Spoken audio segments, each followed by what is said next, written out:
All right. I'm trying to time it where I sit down Bam. and it starts right at the same time.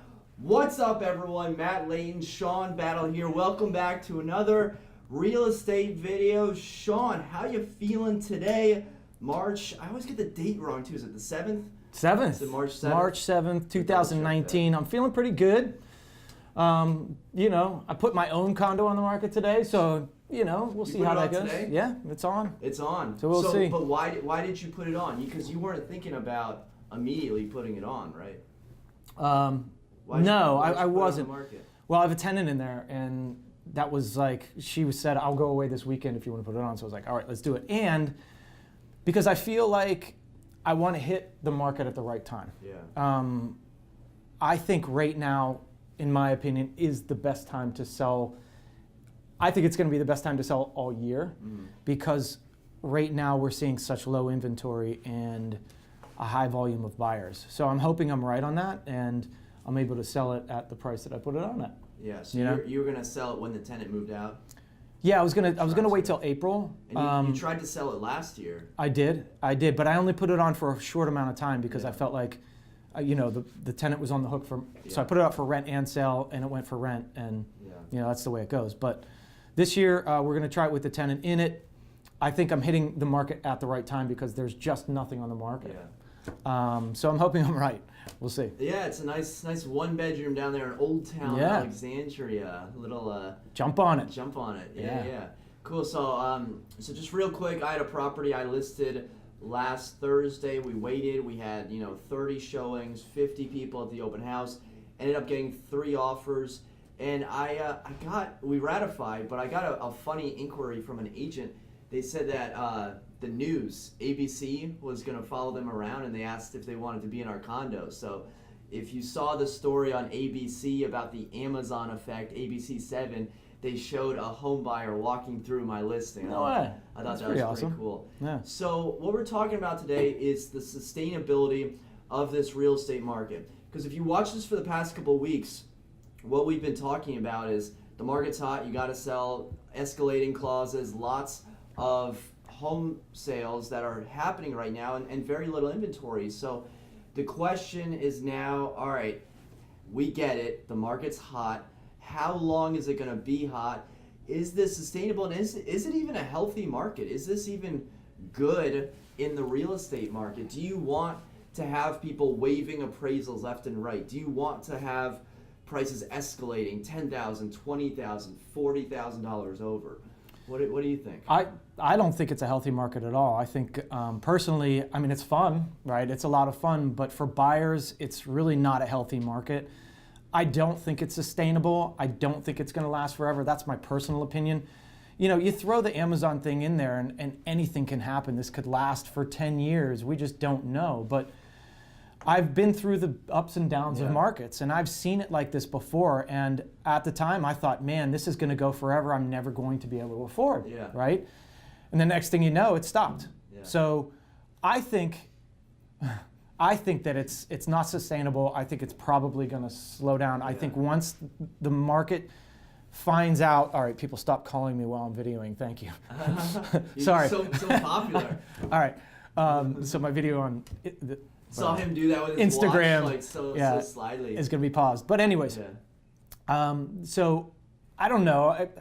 I've seen this happen before, and before it wasn't because of Amazon. It was just the market going crazy. So there's two sides to it, and we could see it either way. But I don't think it's going to keep going. I think people are going to get wise to it. They're going to throw their properties on the market. We're not even to the spring market yet. Yeah. We're just starting to hit it. So I think that a lot of people are going to start putting their properties on the market. It's going to push out, it's going to flood the market, and the buyers are going to come in, and it's going to weed out those buyers. Right now, we're seeing contracts 3 to 4% above what we listed it for, and a lot of times we're not listing it at where the comps are showing. We're listing it slightly above where the comps are showing, and we're still getting above that.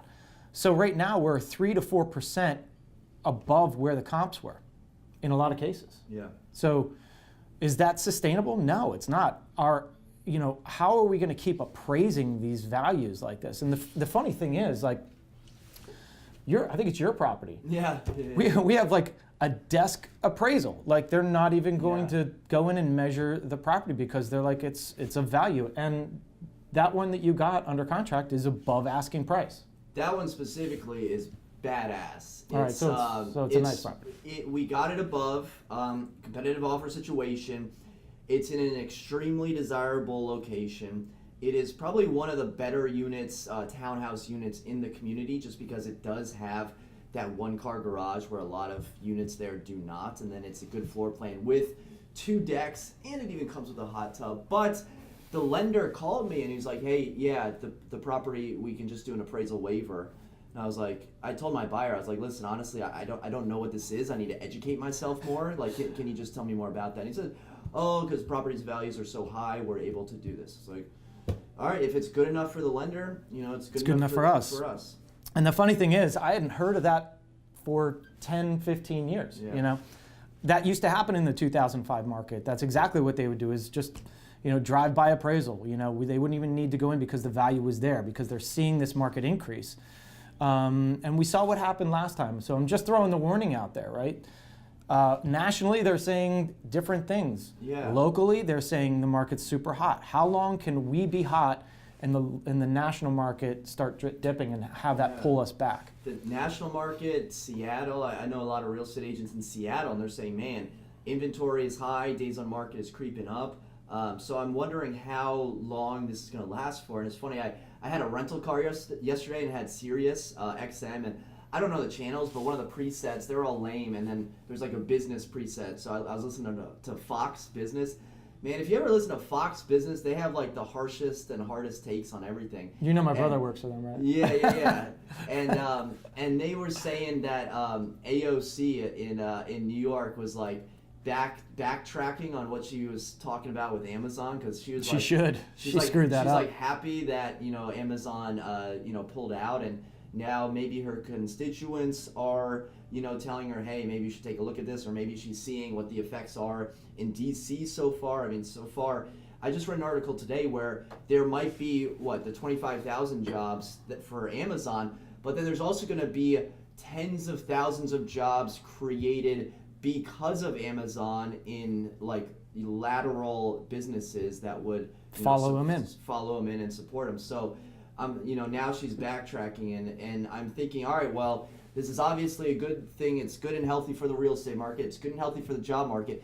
It makes D.C. and Arlington a lot better, because, to be honest, when things were slowing down, what was going on?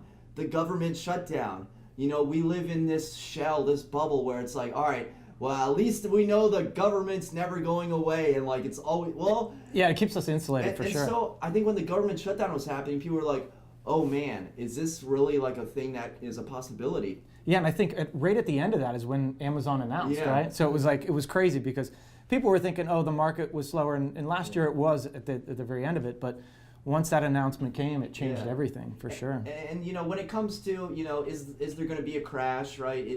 Is the market sustainable? When are things going to taper off? Well, man, you are just Mr. Popular. Sorry, today. Dude, there's another call. I think, did Kevin hear me talking about Fox Business? I think he wants to talk to me privately now. Yeah.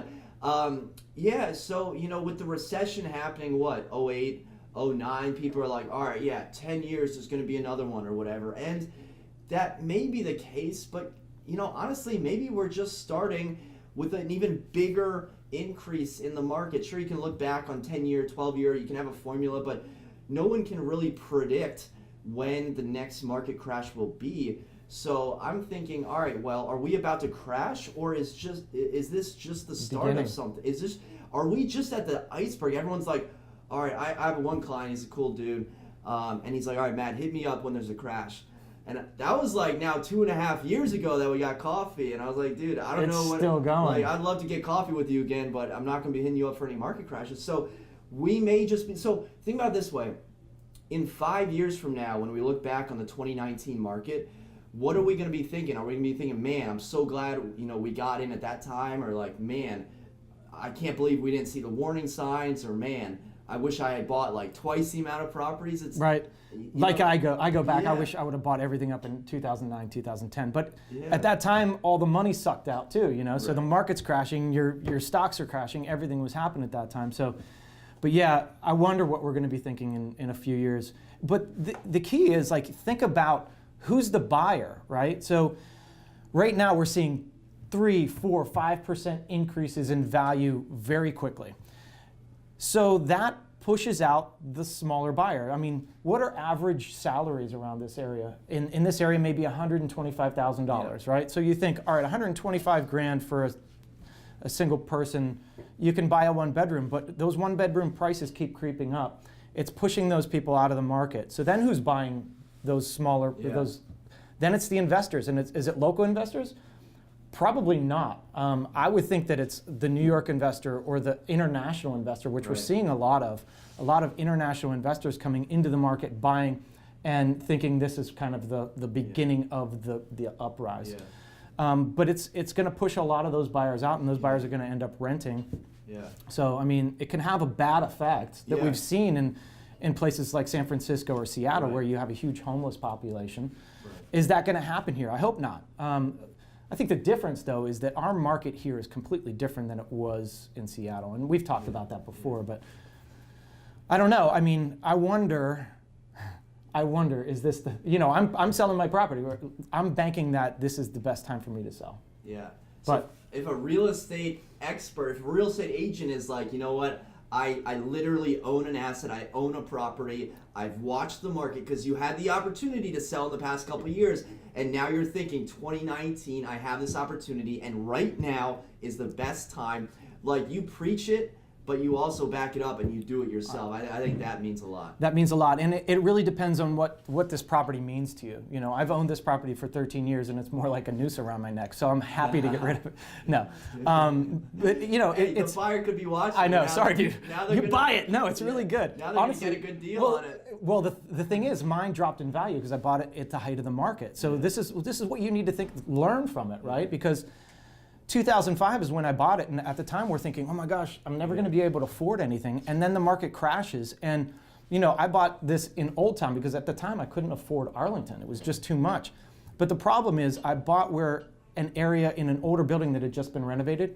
The values were inflated, and then the values dropped, and they never came back. So 13 years it took for me to kind of like get to a point where I could still sell it and pull some money out of it.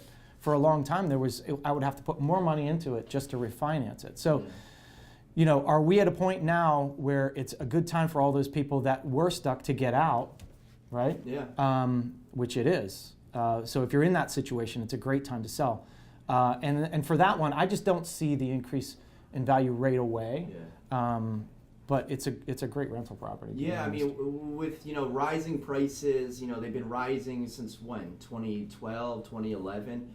A lot of people are like, oh, that's a good thing. My property's going to go up in value. Well, at the same time, if it always keeps rising, this is a tidbit from Fox Business News yesterday. They were like, well, once property values start going down, that may be a good thing because it actually opens up the market to buyers that were not in the market before. So then you have a larger pool of buyers who maybe were renting before and can now own equity. I don't know if they were just pandering to an audience, but there's obviously good things about the market values increasing, but if they increase so much, a certain price point may get priced out, and then that may have negative an influence on the rest of the market. That's right. So. Yeah. I don't know. Is it sustainable? Is it going to stay? I don't know. So I think we have both good points going either way. I definitely don't think it's sustainable, but it's something that personally, honestly, we may just be at the beginning of it. I know that sounds like crazy. Like it's very true. If the market crashes, what I'll do is I'll play back this video in like 6 months or a year, because I know I'm transparent. I mean, I make predictions and sometimes I'm wrong, but let us know. Just drop us a comment right there if you think it's predictable or not. You got anything else? Oh man, I hope it keeps going, but my prediction, we'll go back to it. I think it's going to filter out, it's going to slow down. We're not going to see the competition that we're seeing right now in the summer. Yeah. That's what I think. And it's not necessarily a bad thing if things do slow down. There's opportunities in every single market. You just need to find it. And it's not like it's going to stop. Yeah. It's just not going to see the increases that we're seeing. And that's my point. Cool. Well, for Shawn and for myself, thank you very much for watching. We'll catch you next time. Take it easy. See Thanks. ya.